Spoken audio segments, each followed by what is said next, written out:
Oi, sétimo ano, tudo bom? Eu espero que esteja tudo bem com você, com a sua família e que a gente possa se ver de pertinho logo, logo, tá bom? Bom, vamos começar hoje com uma aula de revisão, tá bom? Que a provinha se aproxima e aí eu quero vocês preparadinhos. Qualquer coisa que vocês precisarem, se o que eu falar que seja pouco, né? Porque eu vou me dividir aí nesses módulos do 4 ao nono.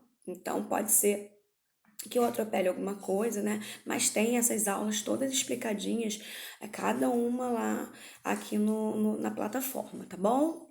Então vamos lá. No módulo 4 a gente começou com peça teatral, né? Teatro. Teatro ou drama, né? Também chamado de texto dramático.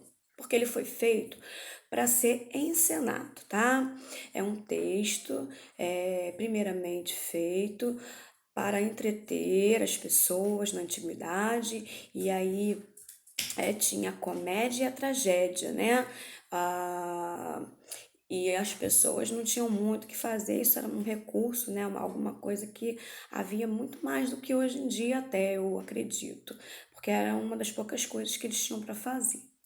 Eu adoro ir ao teatro, né? Se algum de vocês ainda não foi, por favor, quando acabar isso tudo, que esteja no topo da sua lista daquelas coisas que eu preciso fazer, tá bom? Bom, a gente sabe que no teatro né, essa parte da encenação, a gente tem que tomar tem algumas coisas, algumas características, né, que você precisa se ater, quem está fazendo, né, produzindo, né, uma peça teatral. É preciso ver a questão dos atores, a questão do figurino, da maquiagem, tem que ver o cenário, a iluminação, as cortinas, o som, né? Isso tudo faz parte dessa produção para você assistir como plateia, tá bom? Mas a gente também tem a questão do teatro enquanto leitura, né? Ler uma peça teatral. Existem dois textos, né? Tem o texto principal, que é o dos atores, né? Aquelas falas onde os atores têm o que dizer, como vão interpretar e tal. E tem um outro texto que diz respeito a essa parte, né? Do que vão vestir, de como vai ser o cenário e essas outras coisas, tá? A gente vai se ater esse texto que é próprio mesmo ali da peça em si e, claro, da parte escrita, tá? Então, como é que a gente faz com a questão de vocês fazerem lá? Não vai poder ser digitado, tá? Vocês vão fazer manuscrito, por favorzinho, a caneta, porque a lápis fica muito difícil para tia ler, mesmo ao vivo, né? Com aquele papelzinho na mão já é difícil, mas na telinha fica pior. Então tenta caprichar na letrinha, tá bom? Então o que a gente não pode esquecer? Primeiro, título. Você tem um título da sua peça teatral, tá bom? Segundo, você vai começar a escrever. Quer dizer, existem alguns recursos que podem ser usados para você diferenciar o nome que vai vir antes da fala, né? Que é o personagem. Você tem que criar personagens, tá? Você tem uma história, né? Todo um enredo e tem os personagens. E como não há narrador, o que que você faz? Como é que a gente fica sabendo das coisas? Através das falas dos personagens, tá?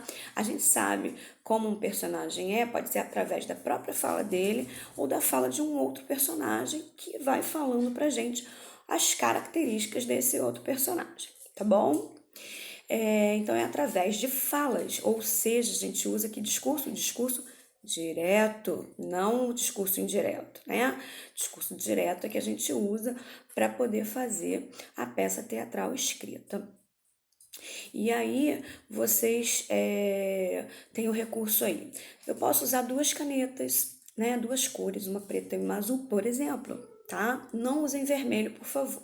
Nem rosa, que fica muito parecido com o vermelho. Você vai e põe lá, né? Vamos supor que meus personagens são João e Maria. E aí, o nome João e o nome Maria eu ponho com letra preta e todo o resto, título, rubricas, falas, tudo isso eu ponho em azul. Isso é uma forma, né, de eu deixar bem claro que aquilo dali é uma fala de um para depois pular para a fala do outro, tá?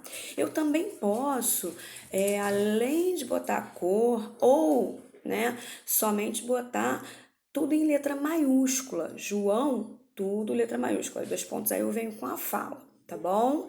E Maria, a mesma coisa, tudo com letra maiúscula. Eu posso fazer as duas coisas, a letra maiúscula e a cor diferente, porque aí fica bem organizadinho, tá bom? Bem organizadinho. Então, é assim que vocês façam. Não esqueçam de usar, né? Se chegar até a fala, né? Chegar até o final da linha, precisar ir para outra linha, não esqueçam que vocês têm o recurso de quebrar a palavra, né? Fazer a separação silábica para poder ficar bem organizadinho, tá? No caso, né, de um texto teatral, você não tem entrada de parágrafo, você não tem aí, você vai do iniciozinho da linha mesmo, põe o nomezinho e depois você parte para escrever lá a fala, tá bom? Eu espero que tenha ficado bem claro. Bom, aí depois no módulo 5, a gente viu peça publicitária, né? Peça e propaganda publicitária. Então, são algumas características aí que a gente vai relembrar. Bom, primeira coisa, né? Uma peça publicitária, uma propaganda, ela visa o consumismo, né? Seja o consumismo de uma ideia, seja o consumismo de um produto, tá? Então, a gente tem aí essa questão de você impor aquilo que você está mostrando, né? Para que outra pessoa usufrua disso. Segunda coisa é como fazer essa propaganda, né? Você tem um espaço para propaganda e aí você tem o hibridismo da linguagem. O que isso quer dizer?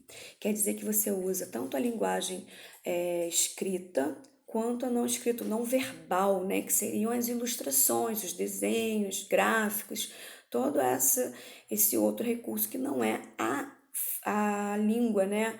As palavras, como a base. Então você não usa só um nem só outro, você usa o hibridismo, né? A mescla, a mistura dessas duas linguagens, tá? Além disso, uma propaganda ela costuma ter, né, de uma empresa, de alguma coisa, tem uma logomarca ou um logotipo, pode falar das duas formas, tá? E aí você tem, por exemplo, o McDonald's, né? A gente tem aquela logomarca que é inesquecível, que você olha para aquilo e já pensa logo naquele hamburgão, na batata frita, né? No milkshake, que delícia. E aí isso chama logomarca, é um bom exemplo para vocês lembrarem o que é uma logomarca. Eu também tenho o slogan. O slogan já é uma frase de efeito, né? Deixa eu pensar aqui, Colgate, né? Dentes mais brancos. É o slogan da Colgate, né? Que te traz, você escova os dentes e os seus dentes ficam branquinhos. Mentira, né? Mas enfim, é para chamar, né, o consumidor a adquirir aquele produto, né? E aí a gente tem também trocadilhos, tem a questão. Esses trocadilhos a gente também vê assim quando você usa o sentido conotativo. A gente vê nos ditos populares, né? Até tem no próximo aí, no módulo 6, a questão de denotação e conotação. É quando você usa a palavra no sentido do dicionário ou quando você usa extrapolando o sentido, né? Dando uma nova roupagem a essa palavra. Por exemplo, aquele dito popular, vai me quebrar um galhão, né? Na verdade, não vai pegar um galho grande e quebrar, né? Vai me fazer um favor enorme, né? Então, isso é o uso do sentido conotativo de uma palavra. Quebrar um galho, né? Não é quebrar um galho de uma árvore desse jeito que a gente conhece, tá?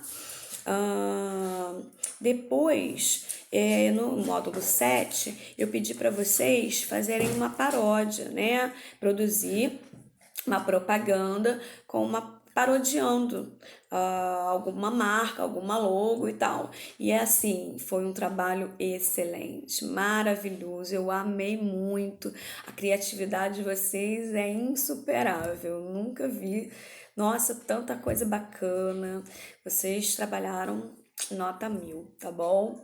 E aí depois a gente entra em lendas, né? Lendas, aí lendas brasileiras, onde a gente percebe, né, que a nossa cultura faz parte da produção desse material, né? E a lenda, a gente viu a questão da diferença entre lenda e mito, né? Ambos são de tradição oral, né? Passando por gerações. Só que a diferença é que o mito ficou lá para trás, né? A gente tem mitos antigos. Hoje em dia, a tecnologia e a ciência quebraram, né, essas histórias mostrando que, né, o trovão ele não vem de um deus trovão e tal, e entre outras coisas, explicações que eles davam para a natureza, né, que a gente viu lá de mitologia, as explicações criavam os mitos. Já as lendas, até hoje existe, né? A gente até falou lá do chupacabra. Então, é assim, a gente tem um povoado. Eu vou falar povoado, né? Porque ainda hoje, com a globalização, a gente ainda vê populações de uma área rural onde acreditam, né? Tem muitas misticismo e tal. Aí acontece um fato qualquer e eles distorcem o fato, aumentam o fato e aquilo acaba ganhando uma coisinha de fantasia, do fantástico, do maravilhoso. E aí tem coisas, né, que não acontecem no mundo real para explicar determinados assuntos que aconteceram, né? Algumas coisas que aconteceram. Então, eles fazem as lendas. Então eu poderia muito bem pedir para vocês produzirem, sei lá, pegue duas lendas e transforme numa nova lenda, né? Você agora vai ser o autor de uma lenda. Ou então crie uma lenda sobre algum tipo de animal. Eu posso pedir isso, né? Então vocês teriam que criar. E aí depois, no módulo 9 a gente foi para a lenda africana. Nas lendas africanas, a gente percebeu que a questão da cultura africana estava muito entrelaçada com a nossa também, né? Por quê? Porque lá da África vieram os escravos aqui para o Brasil e essas duas culturas se fundiram, né? Criando uma nova cultura. Então, muita coisa que tem de lenda africana foi trazida e misturada com as que a gente já tinha. E nisso, muitas coisas da cultura africana foram introduzidas né, na composição dessas lendas, como os instrumentos musicais, né, que são comuns de lá e daqui, porque trouxeram para cá e a gente se apropriou, nós não nos apropriamos, né, desses instrumentos, a questão da literatura africana e a literatura no Brasil também, né, com a questão do Castro Alves, lembra do Navio Negreiro, que falava da escravidão, da abolição da escravatura, disso tudo. Então a gente teve aí uma grande influência literária, tanto africana quanto brasileira, para a composição de algumas lendas. Além disso, a gente teve também a questão de algumas lendas que a gente leu e que eu fiquei apaixonada. Como o Negrinho, eu já conhecia, né? Mas a gente esquece, porque eu vi muito jovem, né? Que é o Negrinho Pastoreiro, né? Ai, coisa mais linda aquela história. Um menino que era açoitado, que maltratado, foi exposto a um formigueiro. E aí a Nossa Senhora, né? Porque eu sou devota, sou católica. Então, assim, isso me toca muito. Aí salva ele não estava com nenhuma marca de nenhum sofrimento, né? A questão da religiosidade, a gente tem o candomblé, a umbanda, que também foram influenciadores, né, nesse processo das lendas. No caso do Neguinho Pastoreiro, aí a gente tem a questão da religiosidade católica, né? Mas existe também muito da religiosidade do candomblé e da umbanda que também fizeram parte dessa história. Então, é isso. A gente teve esses módulos aí. E como é que eu posso pedir? Como é que a gente pode pedir isso aí para vocês?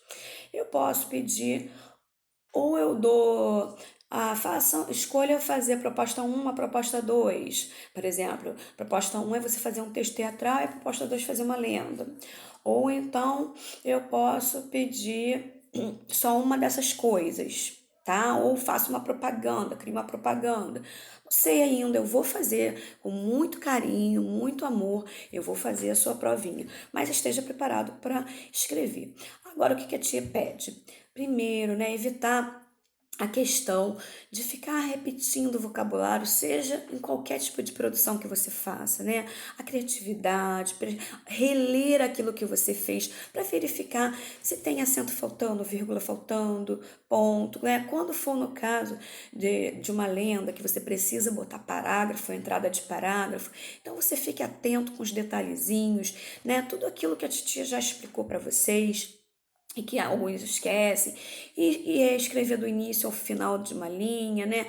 Respeitando a quebra de palavras, se for preciso uma palavra não coube lá no final da linha, a gente quebra a palavrinha direitinho, porque tem gente que em vez de fazer assim, por exemplo, a palavra que tá lá no final é casa, aí só cabe o CA lá e o SA embaixo, casa, porque é assim que a gente quebra a palavra, não pode botar só o C lá e o asa embaixo, tá bom? Não pode quebrar a palavra assim, vocês sabem, né? Então é isso. Se vocês precisarem de mais detalhes, por favor, não tenham preguiça, vai lá e veja a aula de novo, tá? Tem outras aulas, essa daqui também vocês podem rever novamente. Tem um livrinho para vocês tirarem dúvidas, vocês fizeram exercícios, tá? Vocês foram maravilhosos. E aí é isso. Uma beijoca e até mais.